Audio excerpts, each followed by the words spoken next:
Hello भाई लोग, fact भाई इधर। आपका ध्यान किधर? जो आपको ये तक नहीं पता कि कोलगेट एक जमाने में बीफ लसैग्ना बनाता था। और एक मिनट, ये बच्चों का snack brand Kinder Joy condom कब से बनाने लग गया? अरे ये तो कुछ नहीं, एक टाइम पे तो वॉक्सवैगन सॉसेजेस और पेप्सी कंपनी मोबाइल फोन बनाते थे। लेकिन भाई सबसे हार्ड बोले तो अपने गूगल भाई। आप बोलो, गूगल कभी आलू चिप्स बनाएगा? नहीं ना। पर 2021 जापान में उसने अपने पिक्सल 6 स्मार्टफोन और उसमें मेड बाय गूगल के टेंसर प्रोसेसर चिपसेट का प्रमोशन करने के लिए 10,000 आलू चिप्स बनाए। और प्रमोशन इतना कामयाब हुआ कि 2022 में पिक्सल 7 प्लस उसके चिपसेट की प्रमोशन के लिए भी यही स्ट्रेटजी यूज हुई। पर ऐसे और कौन से ब्रांड्स हैं जिन्होंने वियर्डेस्ट प्रोडक्ट्स बनाए और उनके प्रोडक्ट्स का क्या हुआ? जानने के लिए चलिए शुरू करते हैं। नंबर 1, खाने का इंतजाम भी है। वॉक्सवैगन हिटलर ने बनाई। यस, वो हिटलर ही था जिसे माता पिता और 3 बच्चे यानी पूरे एक जर्मन परिवार के लिए अफोर्डेबल ट्रांसपोर्टेशन चाहिए था। तो बस वॉक्सवैगन बीटल का जन्म हो गया। वही गाड़ी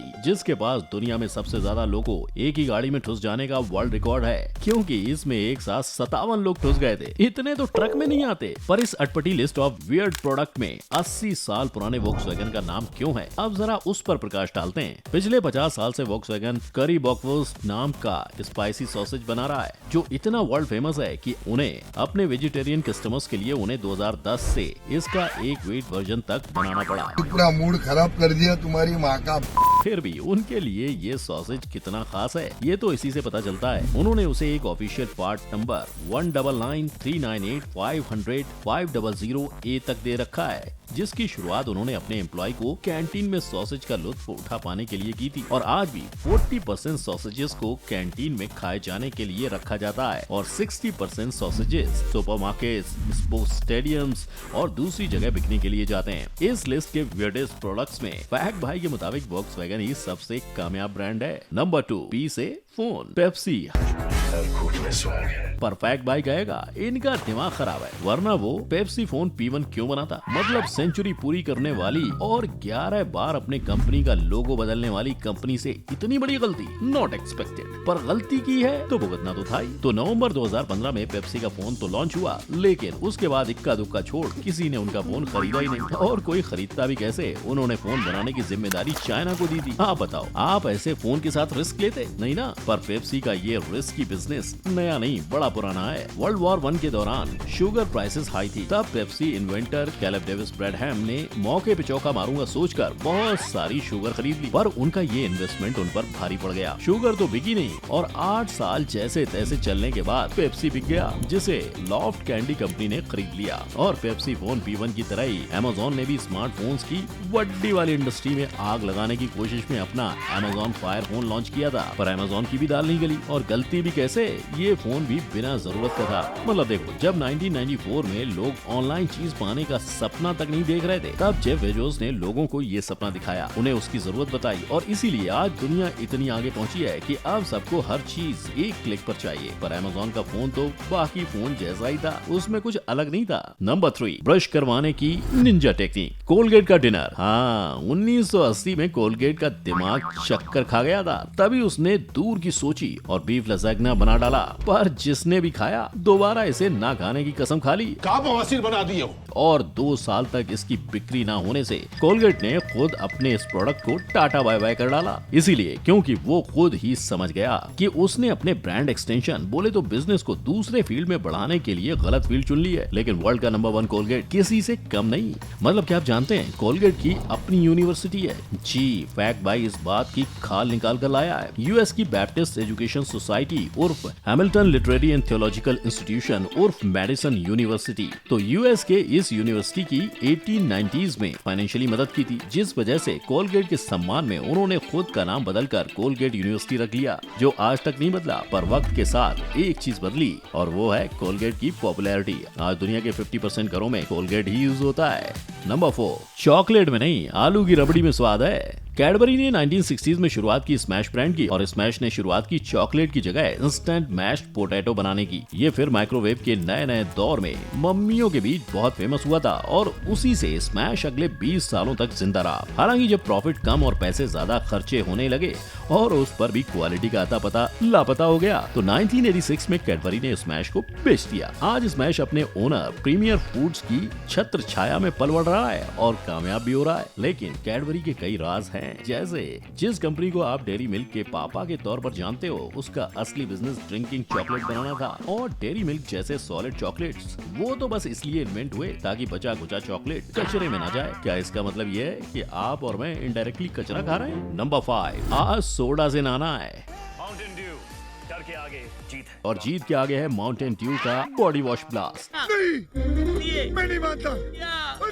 मजाक नहीं, सच्ची। हालांकि ये बात शुरू मजाक से हुई थी, जब 2017 में रेडिट यूजर यू वूप डिडो ने फोटोशॉप से ये इमेज बनाकर पोस्ट की। लेकिन फिर इसी से इंस्पायर होकर 2 साल बाद माउंटेन ड्यू ने अपना प्रोडक्ट लाया। अब अफसोस, आप इसे खरीद नहीं पाओगे, क्योंकि उन्होंने इसके सिर्फ और सिर्फ 250 पीसेस बनाए थे और उन्हें अपने पहचान वालों में बांटा था। अब अगर ये सुनकर आपकी आंखें भर आईं और आपके पास रोने के लिए कंधा नहीं है, तो आज ही घर लाएं माउंटेन ड्यू पिलो, आपकी अकेली रातों का साथी। और साथी से याद आया, जिस माउंटेन ड्यू को आज दुनिया जानती है, उसे ओरिजिनली विस्की के साथ मिक्स करके पीने के लिए बनाया गया था। लेकिन उनकी जोड़ी कभी जम नहीं पाई, कुछ वैसे ही जैसे माउंटेन ड्यू और चूहों की जोड़ी कभी नहीं जम सकती। 2008 में रोनाल्ड बॉल नाम के इंसान ने माउंटेन ड्यू पर 61 लाख का केस फाइल किया, ये कहकर कि ड्रिंक में चूहा था और उसे पीकर वो बीमार हो गया। पर पेप्सी ने ये साबित किया कि सिर्फ 30 दिनों तक माउंटेन ड्यू में रहने से एक चूहा जेली जैसा सब्सटेंस में बदल सकता है। और क्योंकि रोनाल्ड ने उनका पैक 74 दिनों बाद खोला था, उसे उसमें चूहा मिल ही नहीं सकता था। नंबर 6, चटपटे होठ।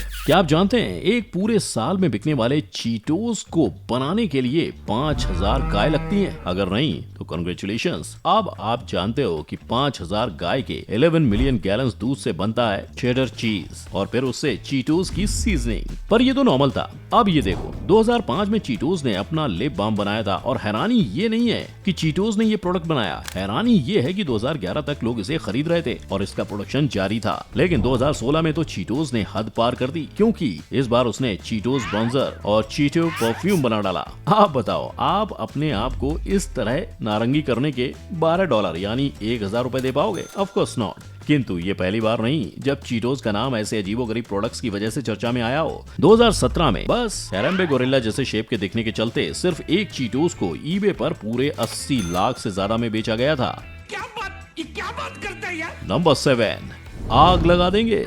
आज की ताजा खबर, आग लगाने वालों ने बनाया फायर एक्सटिंग्विशर। यस, फैक्ट भाई लुइस विटन की बात कर रहा है। शायद इनका संकल्प है कि एक तरफ ये आग लगाएंगे और दूसरी तरफ आग बुझाएंगे। वरना आप ही सोचो, वो ब्रांड जो अपने प्रोडक्ट्स की एक्सक्लूसिविटी कम ना करने के लिए प्रोडक्ट्स को जला देता है, वो फायर एक्सटिंग्विशर क्यों बना रहा है? मतलब एक हफ्ते की मेहनत, उस पर खर्चा, पैसा, सब कुछ गया आग में। फैक्ट भाई तो यही कहेगा, सब पैसे के चक्कर है बाबू भैया।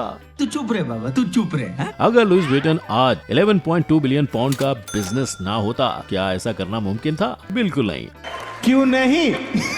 और शायद पैसा सारे ब्रांड्स के सर चढ़ के बोलता है, तभी तो आपकी पॉकेट में आग लगाने वाला फायर एक्सटिंग्विशर एलवी ही नहीं, ये ब्रांड्स भी बनाते हैं। नंबर 8, हर बार हार्ले का डब्बा गोल। हार्ली डेविडसन सुनते ही आपने ब्लैक जैकेट बल्कि बॉडी के साथ किसी को इमेजिन किया? पर अब सोचो, ये आपके सामने केक लेकर खड़ा हो जाए तो आपकी हंसी छूट जाएगी। पर ये इम्पॉसिबल हार्ले डेविडसन ने Harley Davidson cake decorating kit के साथ पॉसिबल किया था। बेसिकली हार्ले डेविडसन परफ्यूम और हार्ले डेविडसन वाइन कूलर के साथ फेल प्रोडक्ट की लिस्ट में शामिल होने के लिए Harley Davidson cake decorating kit को लॉन्च किया था। उनकी सोच अच्छी थी, वो चाहते थे कि केक के साथ साथ बच्चे ब्रांड से जुड़ी मीठी यादें भी बनाएं, ताकि जब वो बड़े हों तो वो भी हार्ले को ही चूज करें। पर उनका डब्बा तो गुल हो गया। कपड़े और जूते की दुकानें ही कामयाब हुई हैं बस, जिससे उसने 2016 में 2300 करोड़ रुपए बनाए थे। और मुझे बताया, आप अब तक किंडर सरप्राइज के कॉन्डोम वाले फैक्ट के इंतजार में बैठे हैं, तो आपका इंतजार हुआ खत्म। ये वीडियो असल में मीम है, पर जितना ये मीम सच्चा है उतना ही किंडर सरप्राइज का कॉन्डोम बनाना भी, जिसे रशियन आर्टिस्ट इलिया केलेमिलिन ने बस एक मजाक के तौर पर बनाया था। आई बेट जितनी हैरानी फैक्ट भाई को ये प्रोडक्ट ढूंढने में हुई, उतनी ही आपको सुनकर हुई होगी। अगर हाँ, तो आपको सबसे ज्यादा हैरान करने वाले प्रोडक्ट के नाम, और अगर ये प्रोडक्ट आज भी मिले तो आप क्या खरीदेंगे? इसका जवाब मुझे नीचे कमेंट सेक्शन में दो। वीडियो को लाइक, शेयर और मेरे चैनल को सब्सक्राइब करें। हम फिर मिलेंगे। जय हिंद।